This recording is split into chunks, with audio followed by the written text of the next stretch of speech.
Daniele Passarello, presidente di Foglie Vive, un bel incontro qua a Taglio di Po, scuole medie, con l'esibizione delle varie classi, ma soprattutto si parla di orti e del vostro orto.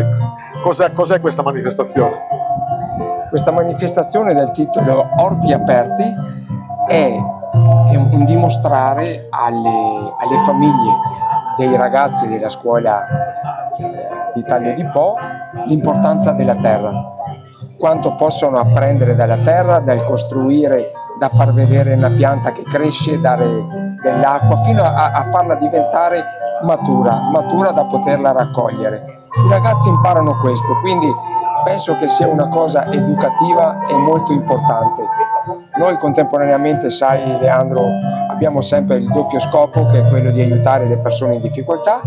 Qua ci riusciamo anche qua, come lo facciamo negli altri orti, e che abbiamo un altro orto alla scuola alberghiera di Adria e quello di Vicinale Vallina, che è l'orto principale più grande.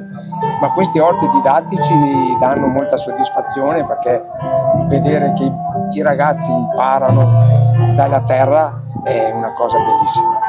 Grazie Presidente, quindi metafora della vita, dalla terra alla terra. Alla terra.